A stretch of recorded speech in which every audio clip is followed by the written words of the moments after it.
Think forward. Think Research Channel.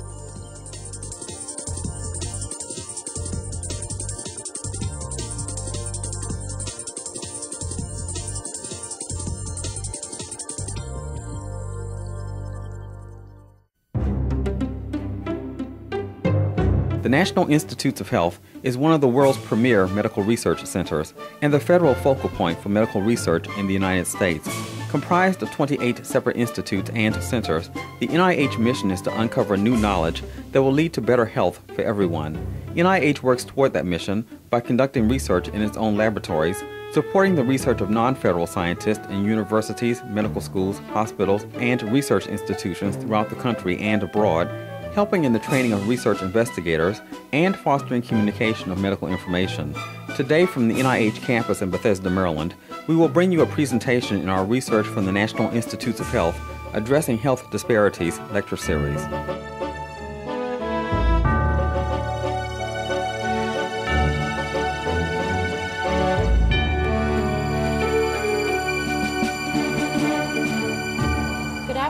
And welcome to the final lecture in the 2001 Summer Lecture Series.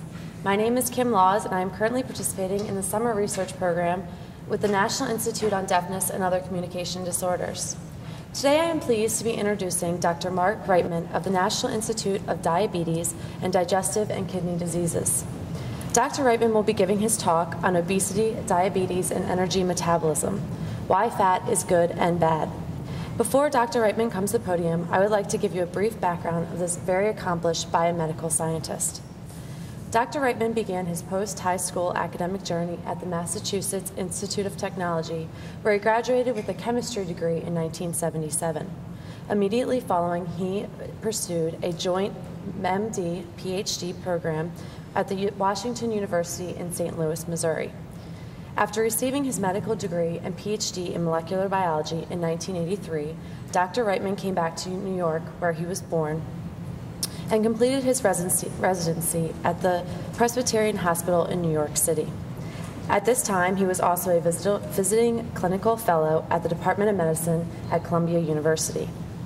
It was in 1986 when he joined the team at the National Institute of Diabetes and Digestive and Kidney Diseases as a medical fellow in the Inter-Institute Endocrinology Training Program. In 1989, he became a senior staff fellow for the Laboratory of Molecular Biology for the NIDDK. In 1991, he became a tenure-track investigator and began working in the Unit on Molecular Biology and Gene Regulation for the Diabetes Branch. In 1999, he was awarded tenure and became chief of this unit. Dr. Reitman was rewarded for all of his accomplishments by being selected as a Lucille P. Markley Scholar in Biomedical Science from 1989 to 1997. He is also part of many scientific societies, including the American Society for Clinical Investigation, the Endocrine Society, and the North American Association for the Study of Obesity. He was also a licensed medical doctor in New York and now currently in Maryland. Dr. Reitman now resides in Kensington, Maryland with his wife and 2 children. At this time, I would like you all to welcome our speaker for today's lecture, Dr. Marc Reitman. I'd like to thank the Office of Education, and I'd like to thank Kim for that wonderful introduction. And what I'm going to do today is talk about obesity, diabetes, and energy metabolism, and the talk will have roughly 2 parts, which sound probably more different than they really are. The first half of the talk will be a reasonably general overview about obesity and how I think of it, and I think represents a reasonably accurate state-of-the-art view of the research and clinical aspects of obesity. And the second part of the talk will deal with something the opposite of obesity. Obesity is an excess of adipose tissue or fat, and it turns out that if you're missing adipose tissue, that you also get a kind of disease called lipoatrophic diabetes, and I'll go through that for the second part of the talk. So what I want to start by is with a general overview of obesity. So obesity is a very common problem in the United States. About over half of Americans are either obese or overweight, but not quite obese. And in 1995, an estimate was made that approximately $30 billion a year was being spent in the United States for the treatment or avoidance of obesity. So the diet industry, the exercise industry, that's probably a high number, but it gives you an idea of how important this problem really is. Obesity has both genetic and environmental causes, and I'll go through that in some detail in this talk. And what I'd like to say is we really are fairly frustrated because we don't have an effective treatment for obesity. And finally, the reason we're interested in obesity is that it's not for its cosmetic reasons, but the fact that it has severe medical implications. It's a major contributor to diabetes, high blood pressure, lipid problems, which again are risks for mortality and cardiovascular events. Now, obesity in the United States, there's 2 points I want to make on this slide. The first is this is comparing the best epidemiologic data we have, which comes from NHANES 2, which is 1980 roughly, and NHANES 3, which is 1990. And you can see in the black or blue bars, which are the first study, compared to the white bars, which are the second, no matter how you split up the data, you see that there's an increasing incidence of obesity in this country. And this has been happening since before these studies occurred and are continuing to happen. So this is a problem that's on the increase. The second point I want to make in this slide is that obesity affects different groups disproportionately. So for example, if you compare all females to African American females, you see there's a higher incidence of obesity in African American females than there is in Caucasians. Similarly, if you look at Mexican American or Hispanic females, again compared to the total population, there's an increased incidence of obesity in the Hispanic population. Interestingly, if you look at Asian Americans, there's a less incidence of obesity in that population. But a point I won't get into in great detail in this talk, though, is that even though there are different instances of obesity, the complications of obesity aren't necessarily reflected by these ratios. So for example, Asian Americans will get into the complications of obesity at a smaller body mass, at a less obese state than a European American will. And similarly, it seems that, for example, black Americans get into the complication of obesity at a proportionally higher obesity than whites do. So this is actually a very complicated, interesting question, but really we don't know much about the mechanisms underlying these differences. Okay, so what I want to do is now introduce how one talks about obesity. The first thing I want to introduce is something called the Body Mass Index, or BMI. And the BMI is simply one's height, one's weight expressed here in kilograms divided by one's height in meters squared. These numbers are used, again, every place in the world except the United States, Liberia, and Myanmar, the former Burma, which are on the English system. Everybody else uses metric units. To convert from English units to metric units, you multiply your weight by your height in inches squared by 703, and that's how you get the BMI. The BMI is useful because it scales the amount of obesity to body height. So it doesn't matter now within an adult population to a first approximation how tall you are. You can now compare people of different heights all within one comparison. So a few years ago, the United States and actually independently the WHO adopted these definitions. That someone is overweight if their BMI is greater than 25 but less than 30, and someone is obese if their BMI is greater than 30. What I want to point out is that these definitions are really statistical and arbitrary because there's no bimodal distribution. So obesity is a continuous character, or body mass is a continuous character, and really there's no, 24.9 versus 25.1 does not have any magical differences. And we've already talked about how the incidence of obesity is increasing. Now, in order to bring this home a little bit, what I've done is put together a table so you can sort of figure out where you stand in terms of obesity. So if you take a 5'4", say a pretty average height for a woman, that you're at a BMI of 25, you're 146 pounds. At a BMI of 30, you're 175 pounds. Similarly, if you're 6 feet tall, you begin being overweight if you're 184 pounds, and you begin being obese if you have a body weight of 258 pounds. Now, all fat is not equal. This now gets into correlative epidemiologic studies, but the point is you can have different fat distributions. So one kind of distribution, more frequently seen in women, is what's been called a gynoid or a pear-shaped distribution, where you have an increase of body fat subcutaneously in the legs, for example. And that has much less risk of the complications of obesity, the diabetes, the cardiovascular events, than does the other kinds of obesity, the upper body obesities or android obesities. And these can actually be subclassified. So you can have fat that's actually inside the peritoneum around the intestines, and that kind of fat epidemiologically is much worse for you than if you have the fat subcutaneously between the skin but outside the peritoneum. And we really don't know why these particular fat distributions have these different risks, but it's pretty clear that they do. So the other thing I want to point now is a little bit about the etiology of obesity. So obesity is a genetic disease. In various kinds of studies, the heritability for obesity has been pegged between 30 and 80%. And this is a higher heritability than for lots of other what are called complex diseases, such as hypertension or cancer, cirrhosis, alcoholism, psychiatric diseases. Obesity has more of a genetic component than any of those kinds of studies when they've been studied in the same populations. Now, human obesity is what's called polygenic. That means there's not one gene that's causing obesity. That means it's the constellation of various genes that increase your risk that together give you the obesity. And what's important is that when you have a polygenic disease, and in particular obesity, this is very well shown, that different genes are probably involved when you're young or when you're old, when you're male, when you're female, and in different populations. If there's been a population bottleneck, you have an isolated island population that at some point in the past had a bottleneck, there are likely to be different obesity genes in that population than in another isolated island population, for example.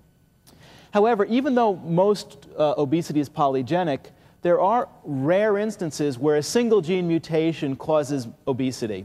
And these kinds of diseases are called monogenic or monogenic obesities. And the interest and the beauty of these diseases is that they illustrate for you the physiology of obesity. This is a field that really has come from the backwater to the modern era in the last 10 years or 8 years. And the way it's made that advance is by the study of mice and humans with monogenic obesity. Now, so why are genes so important for obesity? Why is it that we have this genetic disease that's prevalent in our population today? And the answer, or one take on that answer, was proposed by Jim Neal about almost 40 years ago now, which now has the name the thrifty genotype hypothesis. And what he proposed was that during periods of starvation, thrifty genes provided a survival advantage. And now, in a society where we're no longer evolving and we have a very food affluent and food replete society, these same genes now predispose to obesity and type 2 diabetes. So whereas these genes had a selective advantage during evolution, they're not of an advantage now in our modern, quote, Western diet and high food intake society.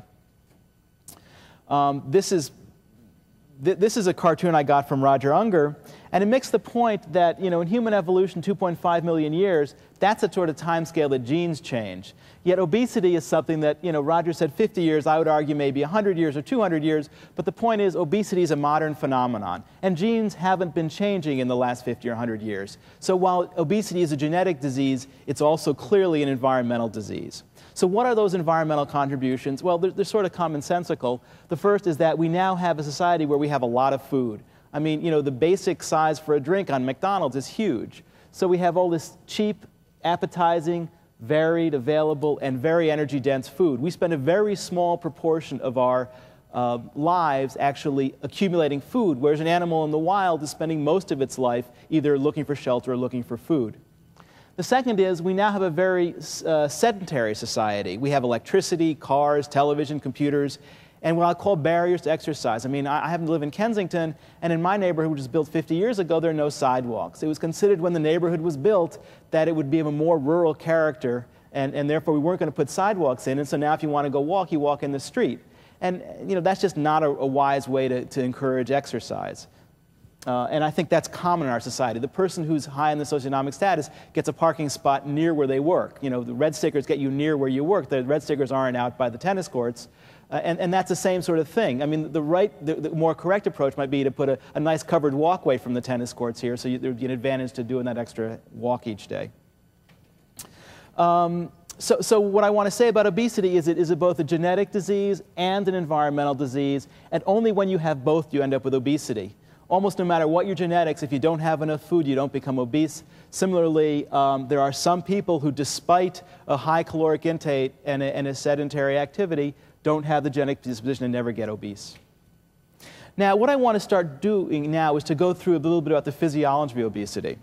And the main point I want to make is that body mass or obesity or body fat content is a highly, highly regulated physiologic parameter. And just common sense-wise, that makes a lot of sense because in evolution, if you starved, you were removed from the gene pool. So there's been an incredible evolutionary selection for tight control over energy homeostasis. And the way I've chosen to illustrate this is a study from Rudy Leibel, who's now at Columbia University. And this is done in people, so that's another reason for choosing it. And what he did when he's at Rockefeller was took people and overfed them till they had a stable 10% weight gain and measured their metabolic rate and found that if you overfeed people and keep them stable at that weight for 2 weeks, that their body is actually much less efficient and, in fact, was expending 500 calories a day more than one would expect in an attempt to return to a previous set point that you've perturbed by overfeeding people. Similarly, if these people returned to their initial weight, they returned to their same metabolic rate, and now if they're fasted to a stable 10 or 20% weight loss, they were actually more efficient. So their bodies were actually 300 or so calories per day more efficient, and that's just an example of the body trying to return to the set point. Here the body thinks it's starving, thinks it's being underfed, and is adapting to that environment by being more efficient. And this is actually why dieting is so hard, because initially you can always lose weight, because your body hasn't departed from its set point. Now you depart from your set point by a significant amount, and your body says, whoa, I'm starving, I need to keep this weight on, and it reacts appropriately for what it's sensing. Now, the science of obesity actually really got its, I would argue, its main start with a publication of a paper from Jess Friedman's lab in December of 1994, which was the discovery of a protein that's now known as leptin. And so what Jeff was doing was he found the gene that causes this mouse to weigh more than twice as much as its litter mates. This mouse is missing a hormone that we now call leptin that's secreted from fat and is a signal to the rest of the body about how much fat it has. So this mouse has no way of telling its body how much fat it has, and as a consequence, it eats like crazy, it's incredibly sedentary, it's incredibly efficient, and it can have 80% body fat and weigh 2.5 times its litter mates. The importance of this discovery was not only picked up in the scientific literature, but a few months later when mice that were deficient in leptin were treated with leptin, it made the front page of the Post, and you can see fabulous discovery, drug found that burns fat in mice. Human tests next. Well, there's a good part to this story, which is shown on this slide, which is there are indeed maybe 5 people in the world who are now known who are leptin deficient. And here's an example of one of those, studied by Steve O'Reilly in England. And you can see this is a girl who at age 8 or 9 weighed about 200 pounds. And you can see this is the 98th percentile for body weight. And you can see this girl is, 2 or 3 times higher than that. And this patient was leptin deficient, and when she was become on therapy with leptin, the fat just started melting away. And this was a really important thing. But I want to say that this is true in the 5 people in the world we've found who are leptin deficient. But the hopes that this would be a magic drug for garden variety human obesity just have, well, if you're a pessimist, have been totally disproven. If you're an optimist, say they've only been partially disproven. But the bottom line is leptin deficiency does not explain much of human obesity. But what leptin does do is it's told us a tremendous amount about the physiology. So just to reiterate, leptin is made by fat. It is the major signal of how much fat you have on board. It goes to many places, predominantly the hypothalamus, certain nuclei, the arcuate nucleus, the paraventricular nucleus, the dorsal nucleus, the hypothalamus. And there it programs the rest of the body. So if you have a low leptin level, that's a signal that you don't have any fat, and that's a signal to take a lot more food in and to burn a lot less energy, to become less physically active, become more metabolically efficient. So by eating less and burning more, you now lose, you have a negative energy balance that ends up with less fat stores, you have less leptin, and so you have a very nice feedback regulation system. And this, I think, is completely proven now that this is indeed a regulation system. The details are still being worked out. The next slide's a little complicated, more so than I'd really like.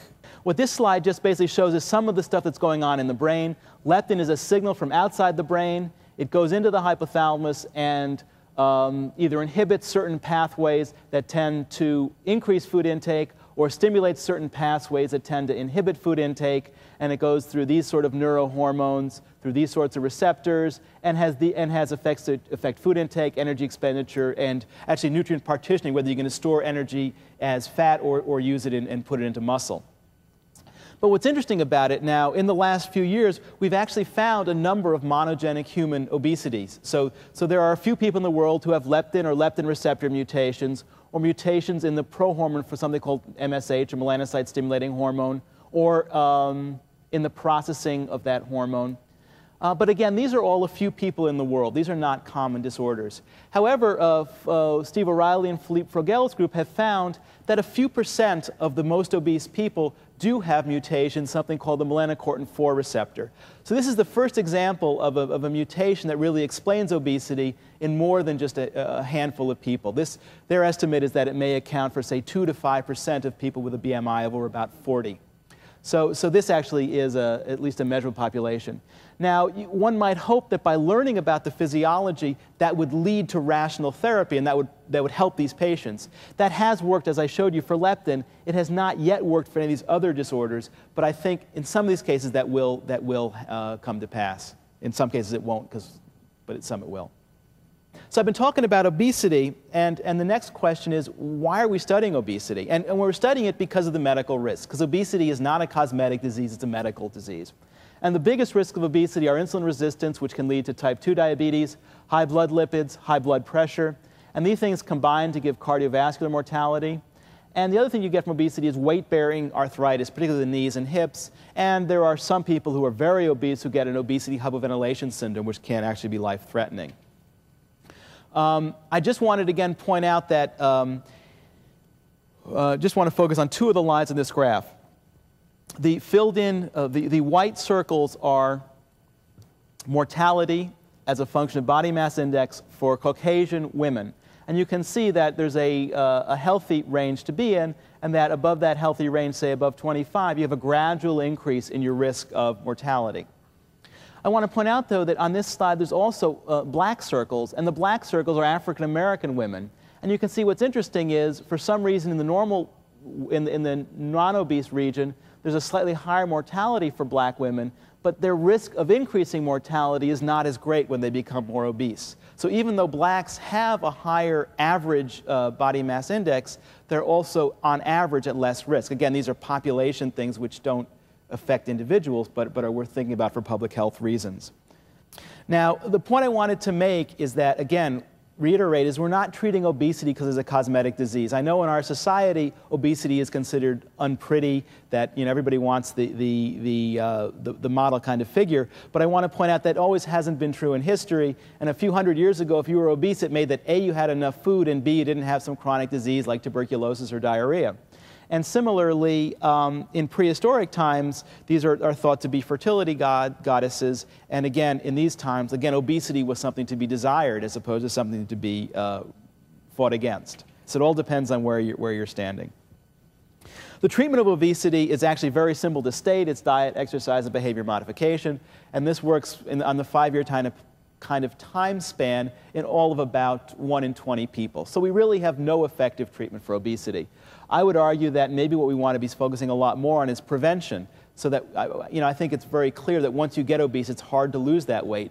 But by increasing things like having gym every day in schools and having, encouraging walking in our society, that those are sort of behavior modifications on a societal level, a public health level, that would really be very useful and lead to prevention of obesity.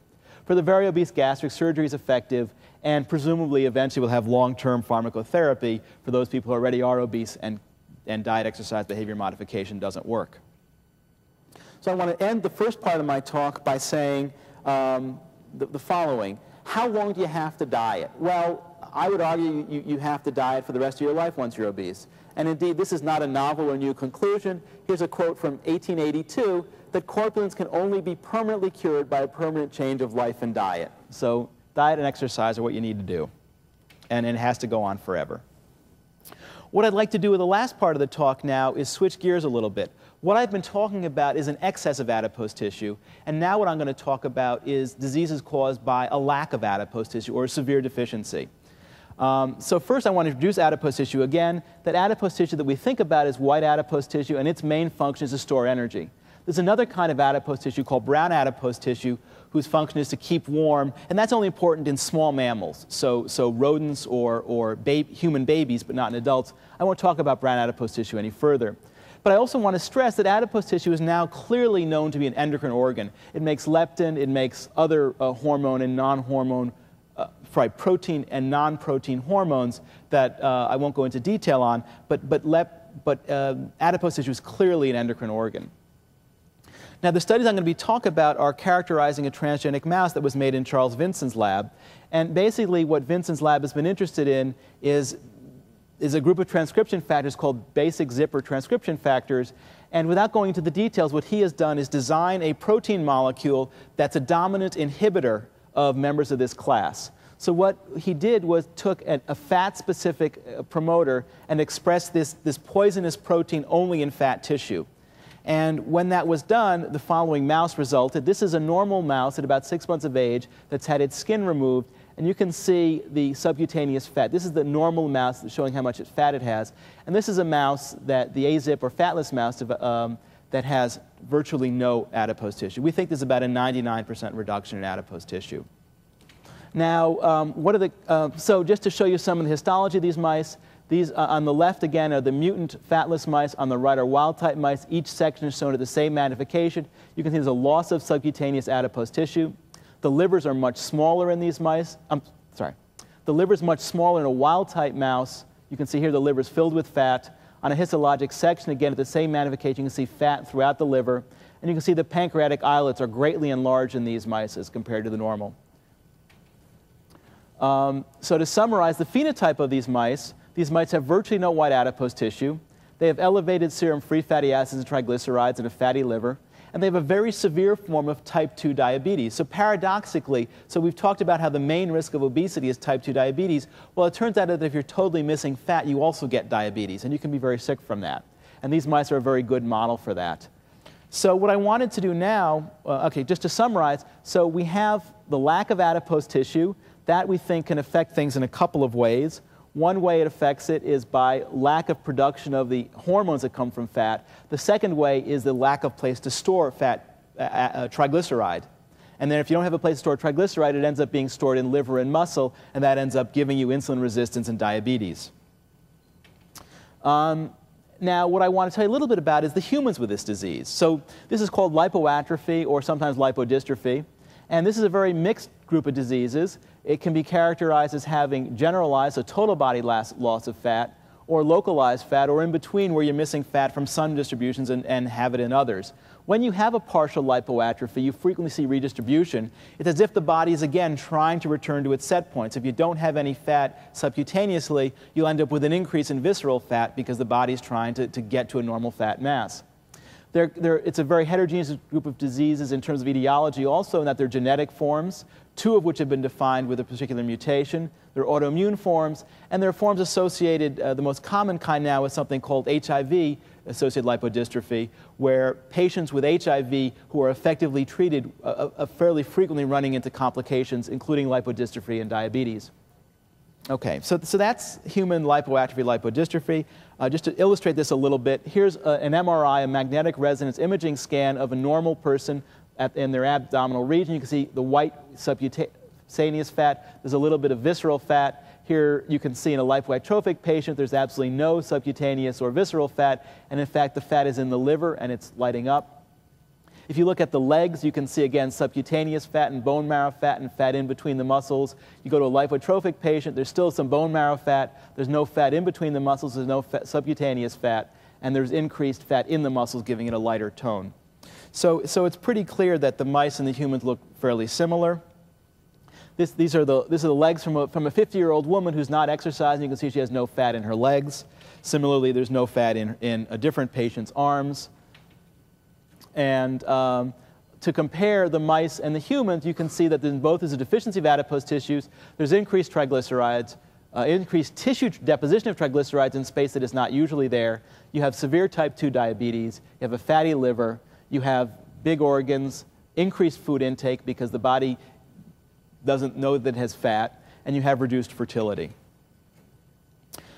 So one of the things we're interested in the laboratory was to prove that it really was the lack of fat causing these diseases. I've sort of presented a very clean version of the story, but I'd say there was some question about that when we started. So what we did was, at 1 month of age, we transplanted fat into these mice.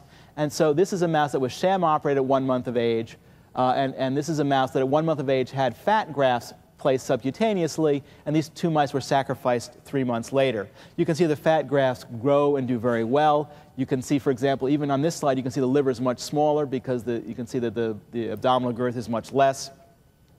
And indeed, what I will show you is a little bit of the data showing that fat transplantation either totally or partially reverses all aspects of the lipoatrophic metabolic phenotype. Here I'm showing you the glucose levels. The sham-operated mice are diabetic. The transplanted mice are not diabetic. The insulin levels are 50 or 100-fold elevated in the sham-operated mice. They're nearing normal range in the transplanted mice. This next slide is the liver histology. You can see a sham-operated mouse shows severe fat deposition in the liver, which is almost totally normalized by fat transplantation. And to summarize, the fat transplantation reverses diabetes. It improves all the other aspects of the phenotype. And therefore, we can conclude now that the lack of fat is what's actually causing the metabolic symptoms associated with lipoatrophy. And stuff I'm not going to talk about today, we now have a new mechanism, a new way of testing experimentally in the laboratory what it is from fat that's important. So the next main question to ask is, what is that in fat that's important? And you can imagine two routes that the fat might be important by. One route is that there's something metabolic going on, that you need a physical depot of fat to hold those triglycerides and keep them out of other tissues like muscle or liver. Another thing you can say is, well, we know fat makes a bunch of hormones. Maybe it's a lack of one of those hormones that's the problem. And so one of the ways we've approached this is to actually do a dose-response curve on the fat transplantation. So what we've done here is, again, graphing insulin levels on a logarithmic scale, seeing that normal insulin levels are bouncing around 1 nanogram per mil, whereas in the fatless mice, they're around 100 nanograms per mil. At week 0, which is about 4 or 5 weeks of age, we've transplanted either 100 milligrams of fat, 300 milligrams of fat, or 900 milligrams of fat. So you can see that in order to reverse this phenotype, you need a lot of fat. So the answer that maybe fat is making some hormone that's very potent from a small amount of fat is not true. So this favors the idea that either fat's making some hormone relatively inefficiently, so you need a lot of fat to produce it, or maybe it's doing something metabolic. And what I'll do now is show data not from our lab, but from Shimomura, Brown, and Goldstein, who have a similar lipoatrophic mouse. And what they did was to test the effects of leptin, this fat-derived hormone. And what they did is, first of all, you can show that normally that the plasma insulins are very low. But if you have a lipoatrophic mouse or a leptin-deficient mouse, plasma insulins are very high. And similarly, the glucose level here is normal in a wild-type mouse or elevated in a lipoatrophic or leptin-deficient mouse. When you treat the mouse, either the leptin-deficient mouse with leptin, you can see the insulin nearly normalizes and the glucose does normalize. And interestingly, when you treat a lipoatrophic mouse with leptin, the insulin nearly normalizes and the glucose does normalize. So this says that one of the important contributions of fat, maybe the important contribution to overinterpret, is leptin. And that led, in one of the fun parts of this study is that, so my laboratory is very interested in the mice, but there's a group of clinicians at the NIH, originally led by Simeon Taylor, now being headed by Phil Gordon, and the main clinical fellow is Alif Orolu. And they'd been studying lipoatrophy for a long time, and seeing this effect of leptin in the mice, that inspired the idea of a clinical study. And the initial study has been done. It's been reported orally, but is now being submitted for publication. And the study is a collaboration with the NIH between University of Texas Southwestern and Amgen as a supplier of leptin. And so what happened is a total of 7 lipoatrophic patients were treated with leptin, and these patients were selected to be both lipoatrophic and leptin deficient. And when you do that, you find that all the patients are diabetic, and they all have high triglycerides. And a really remarkable effect was found that when you treat these patients for 4 months at roughly a physiologic dose, that all of them showed marked improvement in diabetes, reducing their glucose, hemoglobin A1C, and most remarkably, most of these patients totally came off all their diabetes medicines. They also reduced their lipid problems, they reduced their food intake, and their big liver got much better, and some of their hepatitis resolved. So what was kind of interesting in that here you have a mouse study that sort of leads you down a path, and then you test it out in humans, and it looks like it's actually going to be pretty useful. Again, this is preliminary. I don't want to overemphasize it.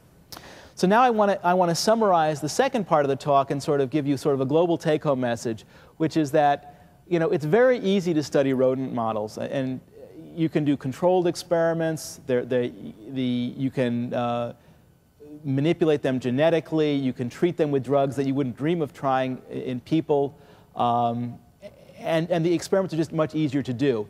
But one shouldn't lose sight of the fact that lurking in the background is the human, that we're trying to study animals in order to figure out human biology. And what you can use is use the animal to hone the question, but then eventually you have to ask the question carefully, but eventually it just has to be human research. The second point I want to make is about obesity, and this summarizes the first part of the talk. That the causes of obesity, and I like to read this quote, "The causes of obesity are so well known as to require only passing mention. About 50% owe their primary origin to hereditary causes. Women are more frequently affected than men. With the advance of years, in some there is a tendency to accumulate fat.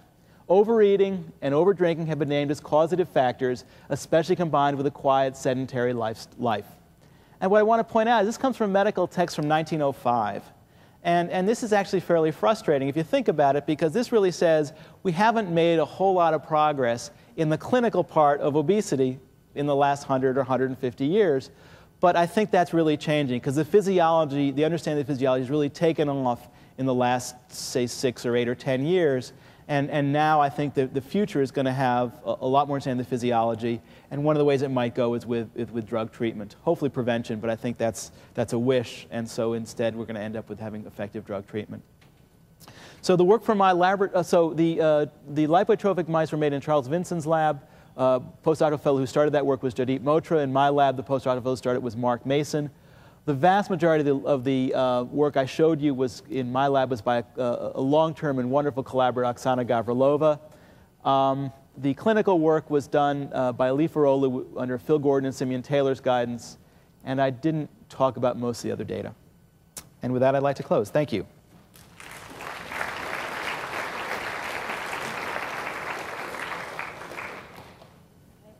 At this time, we'd like to open up the floor for questions, but just to start, can you touch base on why there is an increased rate in obesity for Hispanic Americans and African Americans compared to other ethnic groups?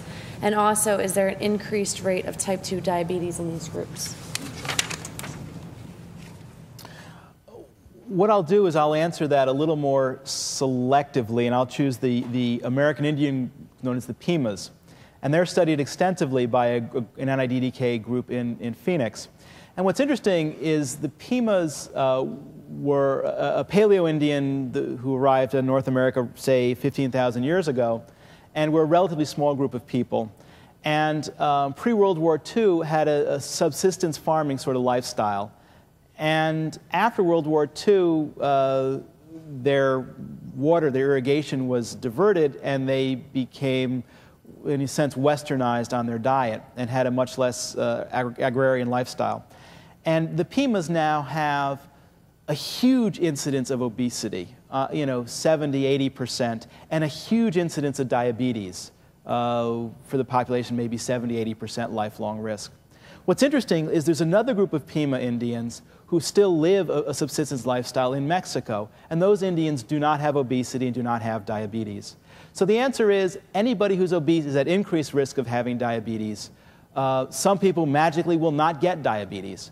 But in general, the more obese you are, the higher risk of diabetes. And in general, that is certainly true for Hispanics. That's certainly true for blacks. And what's interestingly is Asian Americans are getting not as obese, but are still getting the complications of obesity at a lesser BMI. I was in Japan recently, and there the cutoff for obesity, not just overweight, but obesity is a BMI of 25, and that they're getting the complications of obesity at a BMI of 25 in Japan. That's sort of a long answer, but I think and so why are different populations at risk? I think it boils down to environment plus genes, and we really don't know what those genes are. And this has nothing to do with a value judgment, it just has to do with how we've happened to be. Yes? Your chart showed a higher mortality for BMI like 21 and below, and that isn't. They do have fat, so how do you explain that? It sort of is. Yeah, that's something called, okay, people talk about the J curve, yeah. Meaning once you get below, say, BMI of 20 or 19, you start having increased mortality. And that's technically, people have gone out of their way to deal with that. The problem is, if you have somebody in a study who's sick, they're going to lose weight. And so there's an increased incidence of sick people in there. Similarly, there's an increased incidence of smokers in that little group. So in studies where people have gone through extreme lengths, say, for example, to exclude mortality in the first 2 years of a study, then that curve tends to be lessened. If you exclude smokers who have an increased mortality, that part of the curve tends to be lessened.